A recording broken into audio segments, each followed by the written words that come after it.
And we are back with another episode from the Boys from the Hood Sports Talk with your boy Leon Lovelace. And we're back again. And I know you see him. Jerry Jones is in the news again. And we're gonna get into it. But first, you know how we do, hit the subscribe button, y'all. Click it right now. All right, hold on. Wait. Before y'all do anything else, I'm gonna take 3-4 seconds so y'all hit the subscribe button. All right, go ahead. All right, bet. Now, check out my intro.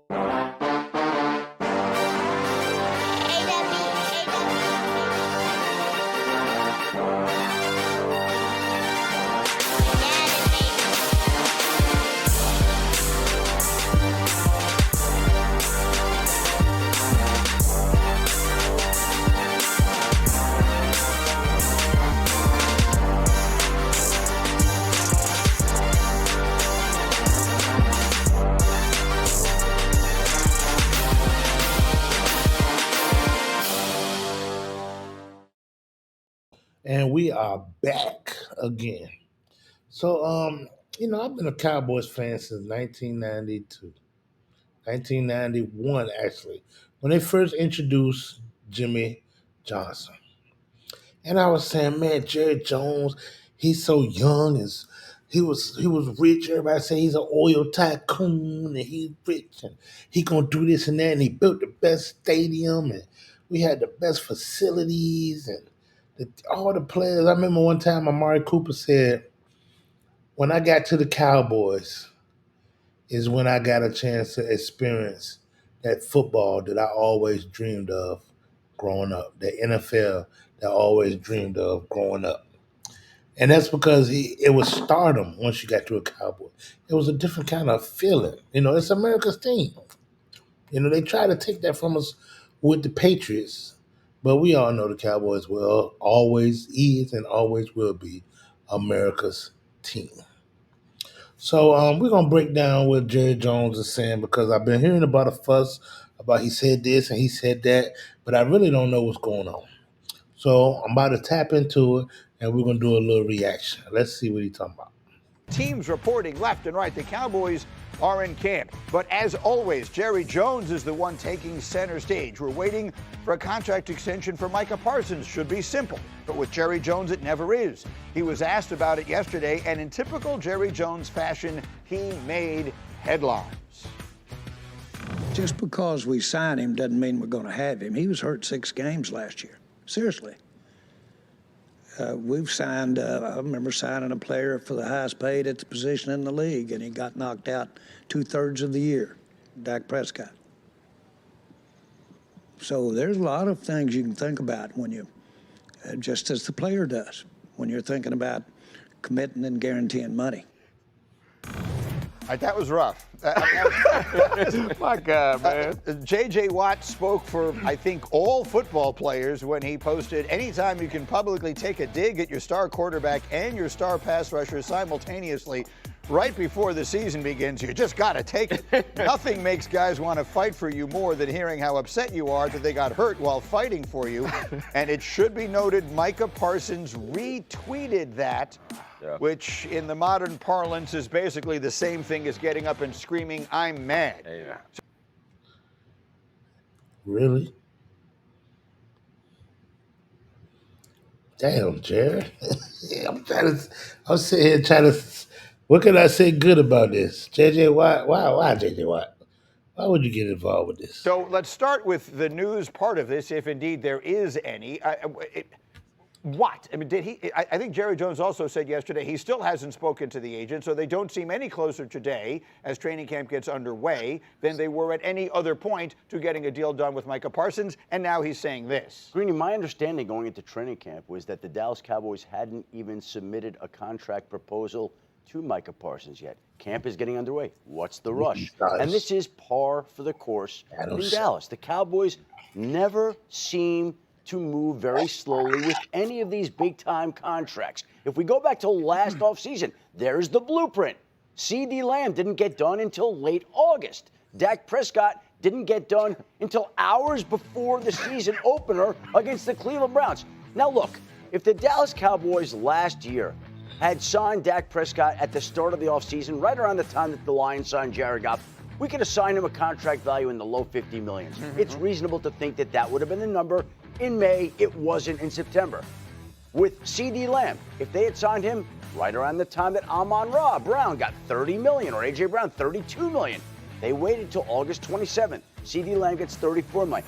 Let's just give 32 to CD in April. Let's give 53 to Dak in May. That's $9 million. You know what that pays for last year? Derrick Henry. Derrick Henry, if you sign the guys early. But that's not what they did. They waited. And that's what they're doing again. And you know what? They're waiting. And in the end, Micah Parsons is going to become the highest paid defensive player, non-quarterback in NFL history. We could do it July 22nd, we could do it August 22nd, or we could wait to interrupt Sunday Countdown on the first Sunday of the season. Whenever it gets done, it's going to get done. But the Dallas Cowboys don't seem to move quick with any of these big deals. So here's For one, Jerry got so much stuff going on, man. I can imagine the shit on his desk. And that's just how they do it. He gonna give him the most money. He said, fuck it. I'm gonna make him the highest paid player in the league. I can talk shit about him. Jerry don't care about nothing. That's a tale as old as time. I'm glad that we ran it down because this is the reality, and this shows you that while beyond just the sort of prurient interest that we have in them because they are the NFL's soap opera, it has actual on-the-field consequences. That said, what do we make of Jerry saying this? It's just such a strange thing to say. So I think that different owners are in the game for different reasons. You assume that everyone wants to win the Super Bowl. I think this is Jerry's favorite part of the job. I think sometimes when an owner drafts a really good player, they're excited because they're like, I'm going to have this great player for 10 years. Jerry's like, I can't wait till 5 years from now to where I can do public negotiations with this guy and mess up our relationship and spend way too much money on the cap. He seems to really enjoy it. When you watch him giving these press conferences, he's so happy and kind of smug like we're dumb. Yeah. He's looking at us like, hey, I know a player that got hurt. Dak Prescott. He just feels so proud of himself, and it feels like this is the part of the job he loves the most. There's nothing. Hey, Dominique Fosbury funny, man. But he right. Hey, I know a player. Duh. We seen him. Everybody seen him, man. And that's the second time he got hurt for you. He done broke his goddamn leg. Damn near off. Come on, man. Work with us, Jerry. Damn. Jerry tough cookies, man. Thing that's signals to a player, you are our future, like telling them you might get hit by a bus.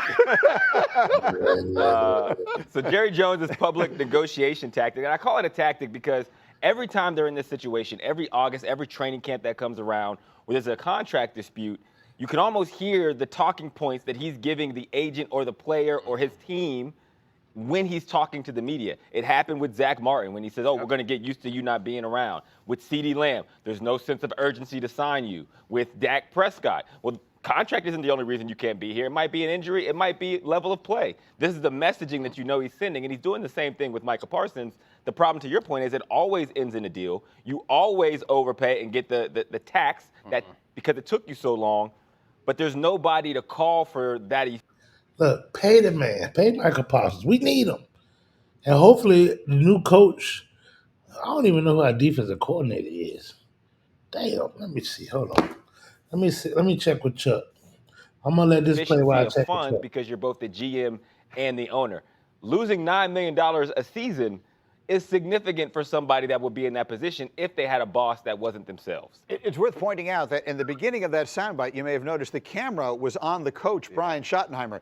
The questions were being aimed at him. Jerry was like, no, hold on a second. I've got something to say. Well, this is a great adjustment for Brian Schottenheimer because he's going to understand very quickly that when these big questions are asked, you sit and look at the camera and you let your owner answer all the questions because that's what he likes to do. And that's what he does in Dallas. The next one, and this is the one that Hawk was referring to, the question was the question is aimed at Stephen Jones, Jerry's son, and this is what happens. Oh, God. Contracts are 4 or 5 years. Okay? There's a lot of water under the bridge if you step out there and do something in the first 2 or 3. You can get hit by a car. Seriously. And so there's a lot to look at over a lot of years, it could make a big difference. Have you ever heard of any clubs committing to players and then they didn't pan out after they committed to them? We have. I mean, so look, He loves it. He loves it. This is the Defense coordinator name is Matt Eberflus. Eberflus. I don't know if I'm saying that right. But Brian Schottenheimer hired him to take over. He was a coach defensive coordinator. They said it was a top 10 unit multiple times. Known for takeaways and strong run defense. Returned the Jazz at work under Garrett. He was a linebacker coach and a pass game coordinator. All right. So he does have a track record of improving defensive performance. part that he loves. You want him to get the deal done early so that he can better construct the roster. He's like, no, don't rush this. It's my time, baby. It's my time. Wait till I hit him with the hit by the bus line. They're really going to love that. See, some of the things that he says, I understand why they make sense in his mind. He's saying, look, there are downsides to signing players to long-term contracts. The world would be a lot easier if they remained under team control, but we could decide every single year how much we want to pay them. The problem is that's just not the way the system works. It is inarguable when you look at the numbers that Shefty put up there at the very beginning and stuff that it does have an impact. It does take a toll. And I'm the one sitting here trying to get excited about the Cowboys season because I think they could be really good. I read somewhere yesterday their very first play of training camp was a long pass to George Pickens, and I'm thinking, let's go, baby. This is going to be good. The Cowboys are going to have a good year. And you have this in the middle of it, and you just don't know what impact it has. That's the other side of it as well. Like, yes, you lose money. Man, Jerry do dumb stuff, man. Shut the up, Jerry. Sit back, let the boys play ball, man. They don't even want to go have. Hopefully, luckily, they're getting paid. Don't play for Jerry. Pay for the money. Don't play for Jerry. Play because this is your job. That's what Jerry said. I don't care what you say. I don't care how you feel about me. I'm paying you. You are paid to play because it's your job. If you don't want to pay, then go ahead, someone else. Now, I'm not saying what the shit he's saying is right because it's some bullshit. He owns some shit, some bullshit. But as a Cowboy fan, I guess I got to stick in there. So I guess it goes for Jerry as well. Don't hate the player, hate the game. Because injuries are a part of the game. I'll let you, boy.